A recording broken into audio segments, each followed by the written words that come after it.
Oh, man, we got a jam-packed show today. Sheila speaks. Ross Tucker as well, coming up right here on Locked On Lions. Let's do it. You are Locked On Lions, your daily Detroit Lions podcast. Part of the Locked On Podcast Network, your team every day.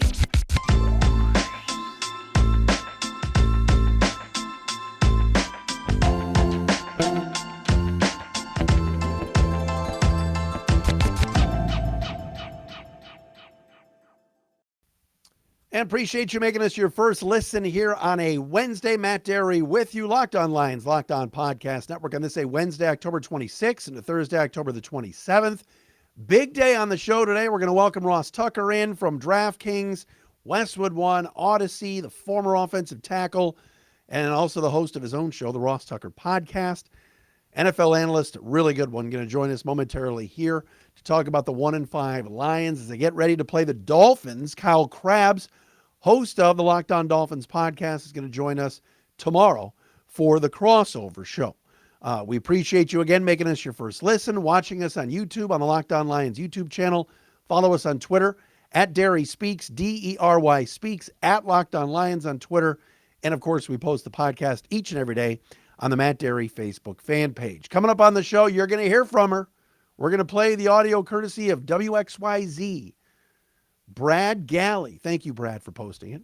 We're going to play the audio. Sheila Hamp, Lions owner to the stars, speaks today. Really? A Wednesday? The team's out there practicing, and Lions PR lets the beat writers and Brad and Jen Hammond and others know Sheila wants to say something today. We're going to hear from the owner coming up. Good that she spoke. I'm going to react to her comments. I will say this. I was told by a pretty good source within the organization today that one of the things that spurred Sheila to speak was the Kyle Meinke mailbag at mlive.com, where Kyle kind of talked about ownership and what they think and what he thinks they're thinking, etc. And I was told that Sheila reads everything. And that this sort of prompted a little impromptu speaketh from Lions ownership today. We will get to that momentarily. Also, a quick note, DeAndre Swift back at practice, full practice today. TJ Hawkinson among those that didn't practice today. Amon-Ra St. Brown, limited in practice, kind of had a red jersey on. We'll see if he'll be able to go on Sunday. We'll wait and see on that. All right, let's play you this audio, and I'm going to react to it. Sheila Hamp, Lions owner, today. Tanya Lalonde, today. No, Sheila Ford spoke today. This audio courtesy of Channel 7. Take a listen. This is difficult. Our rebuild is hard, but we really believe in our process. We really believe we're going to turn this thing around the right way through the draft. It requires patience. It's frustrating. Am I frustrated? Absolutely. Are the fans frustrated? Absolutely. Are you guys frustrated? But I think we really are making progress. You've seen it. It's just, this was a huge tear down and then turn around, and we're only a third of the way through the season. We've got 11 more games to go. So I just don't want everyone to push the panic button and give up the ship, because I think we've got the right people in place to pull this off. And I truly believe that. And I wouldn't say that if I didn't believe it. So with that, if you guys have some questions for me, I'm happy to answer a few things. And obviously the wins aren't, what they want, but what are the positives that they think? Well, the positives are, the way we started the season with the offense. Obviously, I think we've got to get back to that. In any turnaround, there's going to be ups and downs. It's not going to be smooth. It's not going to be like this. Boy, I wish it were. That'd be simple. But it's not. There's going to be fluctuations. And the other thing is, you all well know our team is very young. And that's not an excuse. That's a fact. And, young players are going to make mistakes. So we've had some key mistakes that have cost us games.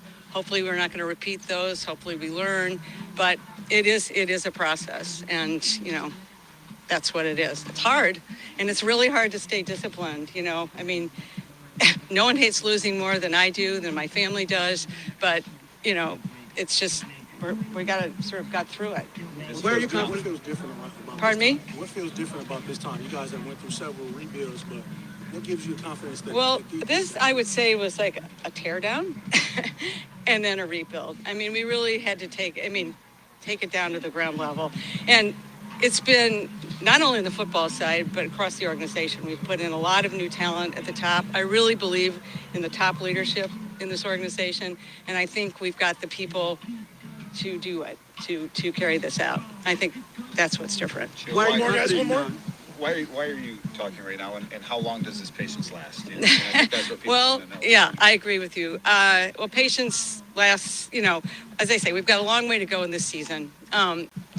I wanted to talk to you guys because really talking to you, talking to the fans, and, everyone's frustrated. I'm frustrated, but again, I really believe in what we've got and what we're going to be.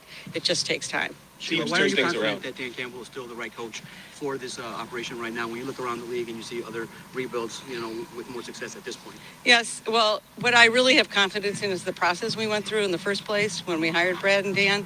It was extremely thorough, and we really believe we've come up with the right people.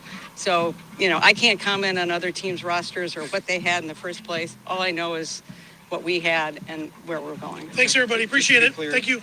Neither one of them, their jobs are in jeopardy no matter what happens this season. Is that part of why you're doing I this? believe in the leadership. Thanks, everybody. Appreciate it. Okay, really, I mean it.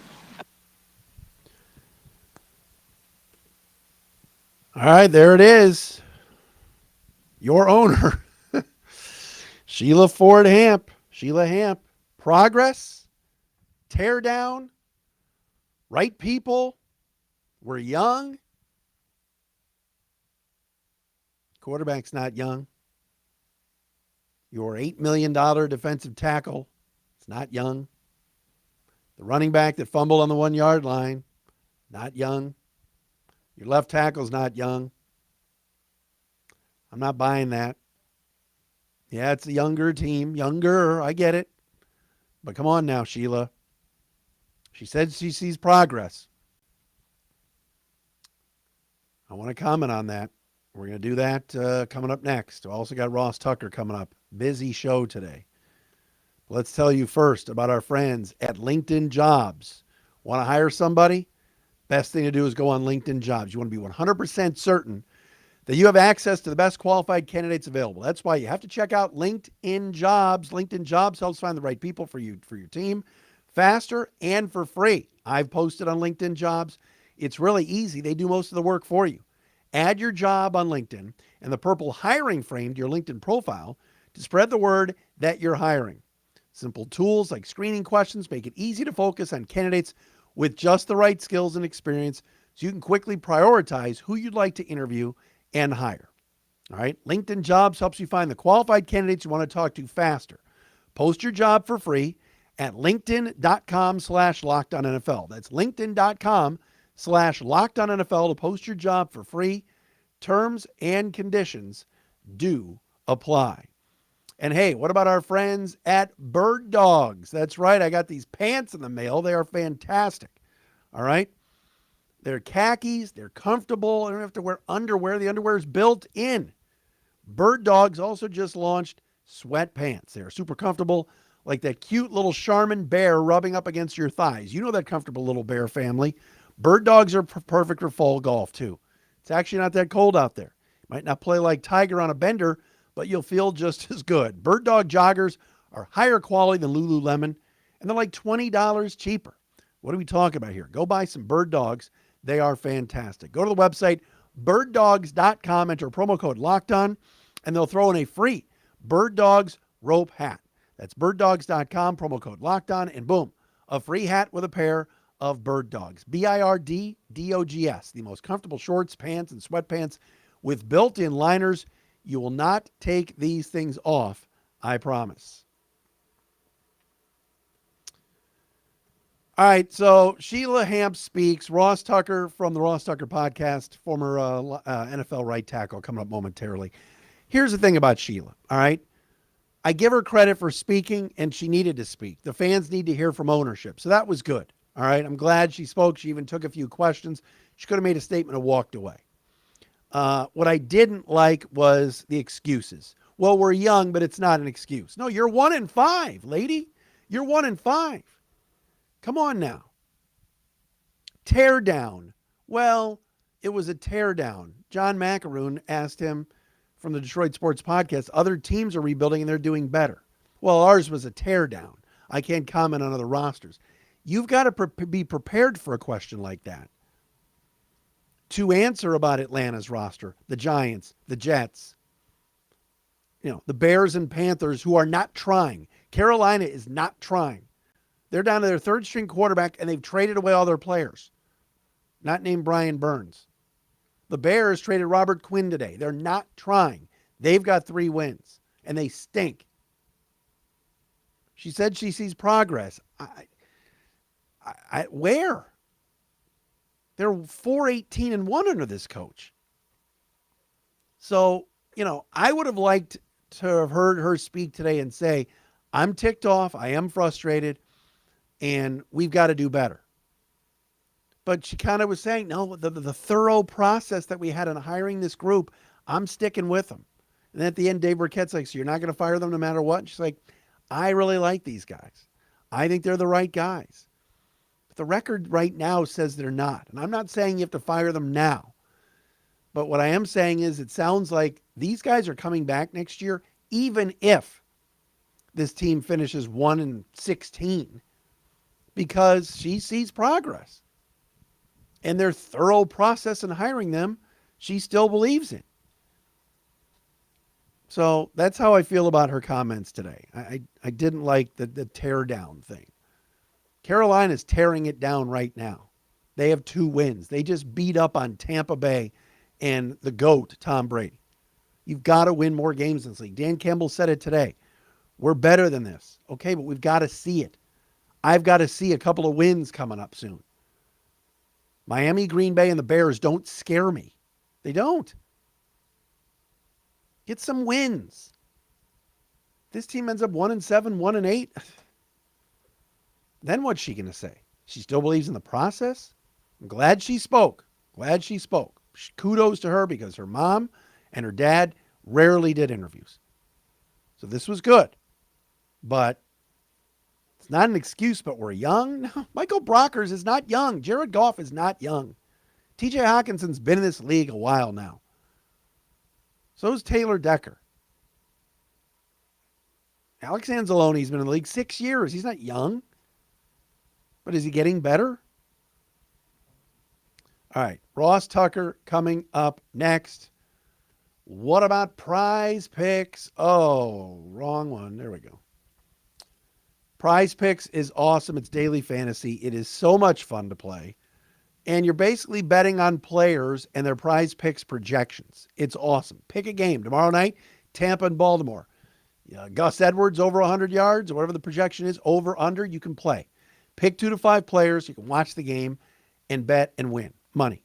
If they score more or less in their PrizePicks projection, you can win up to 10 times your money on any entry. No competing against other people. It's just you versus the projections available. It's that much fun. PrizePicks offers projections on any sport you watch. That includes WNBA, NBA, MLB, NHL, PGA Golf, all of it. All right. Entries can be made in 60 seconds or less. It's that easy. Download the PrizePicks app or go to prizepicks.com to sign up and play daily fantasy sports.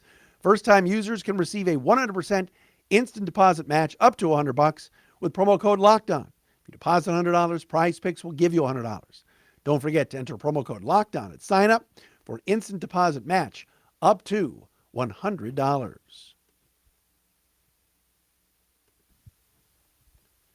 Been looking forward to this all week. Ross Tucker is our guest today here on Locked On Lions, DraftKings NFL analyst, host of the Ross Tucker podcast, Westwood One, Odyssey. He's everywhere. Former NFL offensive lineman, giving us a couple of minutes today here on the program. What's up, Ross? Matt, what's up, man? I'm excited to talk with you. I'm a little bit bummed about what's going on with the Lions right now. I know a lot of people. Not only do I know a lot of people in Detroit on the team, but one of my best friends from college who hosted me on my recruiting visit to Princeton from Detroit, huge Lions fan, the guy that runs all my websites for the different businesses, huge Lions fan. So, yeah, I literally, I don't know if I want to call them the lovable losers, but You can. I think everybody wants to see the Lions have some success. So after Hard Knocks, like everybody's kind of upset when they lose. Yeah, no. I mean, everybody here is obviously upset. Did you think this was going to be this bad early? And obviously, in today, Sheila Hamp, the team owner, came out, and I talked about this before you came on, and discussed, all right, where this was a full-fledged rebuild. We had to tear it down. But in year 2 in this league, with all this mediocrity, to be 1-5, did you think it'd be this bad right now?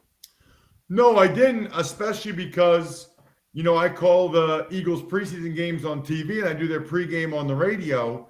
And I watched that first game, you know, where they played very, very well against the Eagles.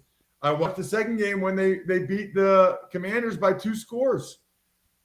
And even when they lost to the Vikings and the Seahawks, you still felt like they're right there. They're 1 play away. They're right there.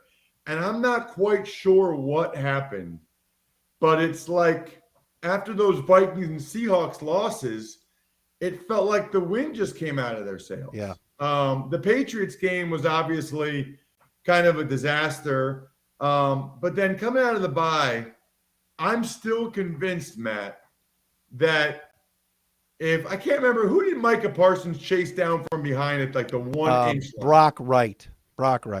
Yeah. By the way, I put that play on Twitter at Ross Tucker NFL. Micah Parsons looks like he's on fast forward on that play. It's like the craziest thing I've ever seen. Yeah. And what's bizarre, Matt, is I live in Harrisburg, Pennsylvania now. I saw Micah's 3rd high school football game ever. He had 4 sacks in the first half. I live in his school district. And I texted the Penn State coaches and I was like, yo, Central Dauphin has a kid that's outrageous. They offered him a scholarship the next week after 3 high school football games. And, I can believe it. He's just a tremendous player. But to then have Williams fumble the next play, that could have very easily been a different game. And that's one thing I feel like about the Lions is when stuff like that happens, it feels like, and I've been on good teams and bad teams, whether it's conscious or subconscious, Matt, I feel like there's a little bit of a here we go again type of thought process. You played with Dan Campbell in Dallas. Tell me about, you said it, you watch Hard Knocks. How do you not fall in love with a guy? But you mentioned the Brock Wright play. They moved the football back to about the 1.5 yard line. That's a challenge flag opportunity to get that ball back to maybe the 1/2 inch line, sneak it and call it a day. They didn't. Campbell said he had problems with his headset and hearing the people upstairs to challenge that. It's little things that he's not getting done as to one of the reasons why he's off to this 4-18-1 start. What do you think of him and what do you remember about when you played with him? Big Dan Campbell fan for all the same reasons everybody else is, right? I mean, I remember one time it was like an OTA and, you know, he was going hard, but, you know, when it's starters out there, you're not trying to kill the other guy in OTAs. You don't even have shoulder pads on. Well, Greg Ellis, like at the last minute, made a move on Dan to make a tackle. And Dan looked at him and was like, I will never let you do that again. That's it. Like, meaning like, hey, I thought we had, you know, I thought there was an understanding here. That will never happen again, ever. Like, he was that mad about it. I wasn't there that long because Parcells cut me, but awesome guy. What I will tell you, though, is they have lost more than their fair share of close games. They have. And that's a major reflection. I'd say number 1, coaching, number 2, quarterback. You know, teams that win or lose more than their fair share of close games, those 2 positions have a major, major impact on it. And I think you're right. I think it has been a little thing here, a little thing there. Honestly, I don't follow. I can't even remember, but I remember the Vikings game thinking, oh my gosh, I can't believe they blew this one and the way in which they blew it. The Seahawks, I don't totally remember, but there's no question. And I don't know how much of it, Matt, is tactical, like what you just referenced with maybe challenging it when Wright went out, versus flipping the culture. Like, because I can speak to this having played for 5 teams. When I was in New England, okay, and Brady was the quarterback, like we knew we were going to win those games. Like close game late, Matt, we just knew it. Yeah. We probably lost 1 or 2 of them, but in our mind, like we got Brady, we got Belichick, like we're going to win. In Buffalo with Bledsoe, I thought we were going to win. I didn't know we were going to win, but I thought we were going to win. Some other places with some other quarterbacks, it was like, I hope we can pull this out. Yeah. And I think there's something to that. And the Lions, in my mind, are very much still in the hope category. They got to get to at least the expect before you get to the absolutely know it's going to happen. Because I do think that manifests itself late in games. Ross Tucker, DraftKings NFL analyst. Also check out his podcast, Ross Tucker Podcast. Love his appearances too on Dan Patrick. Check him out when he is on there, and heard him on the DA show. I'm a big DA fan, so I check that out. Love DA. Good man. DA. I go DA, DP, Jim Rome. That's like my national schedule if I'm driving around or whatever. Listen, that's your rotation. I love it. All right, tell me this: they're 1-5, Ross. Carolina's terrible and not trying, and they have 2 wins. The Bears are abysmal and just traded a Robert Quinn to your Eagles. They're not trying, and they have 3 wins. I mean, what does that say about where the Lions are? Or is it just, like you said, maybe there's just not enough material and it was a tear down? I mean, how disappointed should fans be that they have the worst record in the league right now based on where these other teams are? Heck, Green Bay only has 3 wins, right? Very disappointed, although that's an interesting point. You can reference Carolina and Chicago, but at the same breath, you should probably mention teams like Tampa and Green Bay only have 2 more wins than the Lions, right? And they played 1 more game. They're 3-4. The Lions are 1-5, and obviously they have better, first ballot Hall of Fame quarterbacks. I think Lions fans should be very disappointed, especially with the last 2 games, because they got blown out, right? They lost by double digits. So it doesn't appear as if they're going in the right direction, which I think is as important as anything. They've got some very winnable games coming up. Dolphins, Packers, Bears, Giants. None of these are teams. I know the Giants have a good record. They're not much more talented, if at all, than the Lions, right? So you never know. It's funny because I talk to college coaches about this all the time. You never really know when it's going to flip. You never really know when the close losses are going to turn into close wins. They got to just stay with the course, keep fighting. They got to have Amon-Ra St. Brown for the whole game. Yeah. They got to get DeAndre Swift back. I mean, in fairness, those are their 2 best guys, Matt. I think that they should be judged primarily on what they do when they have those 2 guys. Those are 2 very, very important guys for what they do. It's the reason why they scored so many points the first 4 games. So when they get those guys back, and Amon-Ra, I'm assuming should be back. I don't know. They said he didn't even have a concussion, whatever. When they get those guys back, they need to go on a run. They need As a former offensive lineman, you look at the Lions O-line, it's pretty good.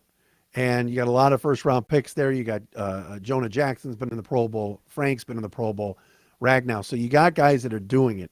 When you're struggling with your quarterback, do Dan Campbell and Ben Johnson need to scrap it and go, look, let's just do what we do best. Let's get our offensive linemen and just push and run this football. I know it's not 2022 NFL to do that, but Ross, should that be what the Lions be doing? Strongly consider it, especially, when Amon-Ra can't play, but strongly consider it because when they get DeAndre Swift back, he's a dynamic player. And you can say, well, that's not what NFL is now. Well, it is for teams that don't love their quarterback. The Giants don't throw it all over the place. They feed Saquon as much as possible. The Atlanta Falcons, they try to have Mariota throw as little as possible. That's how they've won 3 games running the rock. Certainly, there are other teams, that the Patriots aren't really trying to throw the ball very much. Heck, that's how the Cowboys are winning now, Matt. They're winning with defense and with running the ball. That's the biggest problem probably for the Lions is, I think that they think it's hard to just run the rock and play D because they don't think they have that much confidence in their defense. Which has gotten better and was better last week against Dallas, which is a good thing. All right, I want you to plug all your stuff in a second, Ross, that you're doing, but quickly, a thought on Miami this week. As you mentioned it, I happen to think they're going to win this game. I'm not enamored with Tua. Miami's good, though, and obviously those guys on the outside can really run by you, especially on that fast track at Ford Field. What are your thoughts on the Dolphins coming in this week? Winnable game. Absolutely winnable game for the Lions. I mean, they barely beat the Steelers 16-10, and Tua threw what I thought was 4 balls that the Steelers should have picked off, but they didn't. Now they got to come on the road to Detroit. I don't know about DeAndre, but this is the type of game that the Lions need to break through and win. It's not easy because of the speed they have at receiver. And maybe Tua will be better this week now that he's got a game under his belt again after missing a couple with the concussion. But these are the type of games they have to win, right? At home, Sunday at 1 against a decent but not great Dolphins team. You think the Lions are going to win this game? I do, barely. I'm not confident. I think they got a really good chance. Yeah, I would tend to agree with you. I think they got a really good chance, especially if DeAndre plays. What's the latest there? Well, I mean, practiced on Wednesday, so that's good. Today, so that's good news. St. Brown was in a red jersey. I'll tell you one thing about Miami, and you tell me. I think Mike McDaniel's really good, and I don't say the same thing about Dan Campbell. I'm giving Dan time, but McDaniel, I don't know. I see a different look with the Dolphins with him, and there's something about him. He almost looks like a mad scientist, a little nerd guy, but I like that guy. What do you think? So, I like him as an offensive play designer, offensive play caller. I thought going forward on 4th down, when they were up by 6 and a field goal would have made it a 2-score game, was one of the worst coaching decisions I've seen in a long time. I thought that was utterly asinine that he did that. And after the game, he said, "You're right. That was on me. That was ridiculous." Like, you got to go up 2 scores there, dude. What are you doing? So that was a big downgrade for me with McDaniel. That and like putting Tua back in the game. I don't know. I'm not so sure about him. I think he's a great play designer and play caller, but he's made some really questionable decisions. If he doesn't put Tua back in the game against the Bills, maybe you can argue they don't win that game, but then he has them for the next few games, and they probably win like against the Jets or whatever. By the way, why are you wearing an orange shirt? You're in Philly. You know that color is banned for the next couple weeks with your Phils and the Astros this Alma week. mater. Oh, all right. It's my alma. Honestly, man, like they send me so much stuff. I pretty much wear something Princeton every day because of all the stuff they send me. You have a people connection think I'm to like an academic snob around here. It's hilarious. I'm like, no, it's just the football equipment manager sending me gear. You have a connection, by the way, to Alex Anzalone too, huh? Yeah, I've known Alex. So there's only ever been 3 people from my hometown of Wyomissing, Pennsylvania, that made it to the NFL and made a roster. Matt Lytle played a couple years at quarterback, and then myself for 7 years. And Alex is in year 6 from little old Wyomissing, about an hour west of Philly. People were not happy when he hit Jalen Hurts after he gave a handoff up and got a personal foul. But I've known Alex since he was like 5 years old. He was actually best friends with a good friend of mine's younger brother. Helped him through the recruiting process. Very smart, very athletic. And, I don't watch every snap that you guys play, Matt, but certainly the Eagles game and some of the other games I've watched, I think he's playing some of the best football of his career. I think he's actually playing pretty darn well. He's having his moments. I think they're eventually going to upgrade there at linebacker, and they've actually tried with the drafting of Rodriguez, Derek Barnes the year before, but He's one of the defensive captains, so he's out there. So they like him. Yeah, I mean, like I said, very smart, very athletic, and people like to have. I know Aaron Glenn likes to have someone out there that he really trusts to make sure everybody's lined up and doing what they're supposed to. All right, so the Ross Tucker podcast, how do people get it? What have you got coming up? And what Yes, have you been the doing? same way you stuff for listen DraftKings, or watch this show. Ross Tucker Football Podcast is daily, 30 minutes or less. And then I got a bunch of other ones. I got a fantasy podcast, the Fantasy Feast. If you're into fantasy football, probably the most popular one now, Matt, is the Even Money Betting Podcast. I know it's legal up there in Michigan, so Yep. We do very well on the Even Money Betting Podcast. So check out any of those. I think you'll enjoy them. Ross, appreciate you coming on, my friend. Big fan, and love your work, and thanks so much. My pleasure. Thank you so much for having me, Matt. You got it. There he is, Ross Tucker. Check him out on Twitter at Ross Tucker NFL, DraftKings, NFL Analyst, Ross Tucker Podcast. We're back tomorrow with a crossover. Kyle Krabs from Locked On Dolphins will be with us right here on Locked On Lions.